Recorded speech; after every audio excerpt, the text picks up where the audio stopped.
ശ്രീ മാധവൻകുട്ടി, പുതിയ സ്കീംസ് എന്തൊക്കെ താങ്കൾക്ക് നടപ്പാക്കാൻ ഉദ്ദേശിക്കുന്നു, അല്ലെങ്കിൽ താങ്കളുടെ കാഴ്ചപ്പാട് എന്താണ്? ഈ ഹൈക്കോടതിയിൽ ഇപ്പം മുൻ കമ്മിറ്റി എന്ന് പറഞ്ഞാൽ കുറച്ച് വർഷം മുമ്പുള്ള എനിക്ക് തോന്നുന്നു അഡ്വക്കേറ്റ് തോമസ് എബ്രഹാം സാറിൻ്റെ ഏതോ കമ്മിറ്റി, ഞാൻ അദ്ദേഹത്തോടൊപ്പം 2011 സെക്രട്ടറി എന്നാണ്, 2011 അദ്ദേഹമായിരുന്നു പ്രസിഡന്റ്.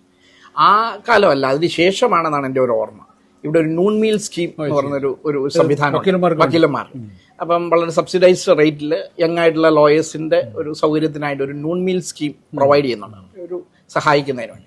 അപ്പോൾ ഈ കഴിഞ്ഞ കാലഘട്ടങ്ങളിൽ അത് നിന്നുപോയത് എന്താണ് അതിൻ്റെ റീസൺ ഒന്നും ഞാൻ പറയുന്നില്ല, അതൊക്കെ ഒരു റീസൺ ആയിരിക്കാം.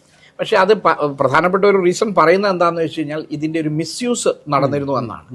മിസ്യൂസ് ഒരുപക്ഷെ നടന്നു കാണും, പക്ഷെ മിസ്യൂസ് നടന്നു എന്നുള്ളത് കൊണ്ട് ഇതിന് യഥാർത്ഥത്തിൽ ഇങ്ങനെ ഇപ്രകാരമുള്ള ഒരു സ്കീമിന് ആർക്കെങ്കിലും അതിൻ്റെ ആവശ്യമുണ്ടെങ്കിൽ ആ ആവശ്യക്കാർക്ക് അത് ഡിനൈ ചെയ്യുന്നതിന് ഈ പറയുന്ന മിസ്യൂസ് ഒരു കാരണമല്ല. അപ്പോൾ എൻ്റെ ഒരു പക്ഷത്തിൽ ഞാനിവിടെ തിരഞ്ഞെടുക്കപ്പെടുകയാണെങ്കിൽ തീർച്ചയായിട്ടും ആ നൂൺ മീൽ സ്കീം ഇവിടെ റീഇൻട്രൊഡ്യൂസ് ചെയ്യും.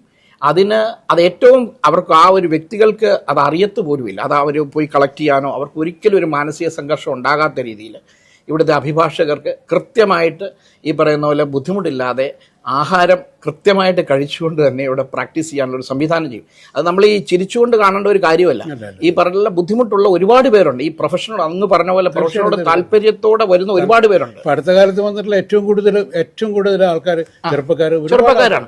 അപ്പൊ അവർക്കൊരു വലിയൊരു കാര്യമായിരിക്കും അത്. അപ്പം അത് നമ്മളതിനെ തീരെ നിസ്സാരമായിട്ട് കാണേണ്ട ഒരു കാര്യമല്ല. കാരണം ഞാൻ ഈ ജീവിതാനുഭവങ്ങൾ കണ്ടാണ് ഇവിടെ നിൽക്കുന്നത്. അപ്പൊ എനിക്കിത് അറിയാം, കൃത്യമായിട്ട് അതിന് ബുദ്ധിമുട്ടുള്ള ഒരുപാട് പേരുണ്ട്. അപ്പോൾ അവർക്കതൊരു സഹായമാണെങ്കിൽ തീർച്ചയായിട്ടും അത് നല്ല വ്യക്തമായ രീതിയിൽ അത് റീഇൻട്രൊഡ്യൂസ് ചെയ്യണമെന്നുള്ള ഒരാഗ്രഹം എനിക്കുണ്ട്.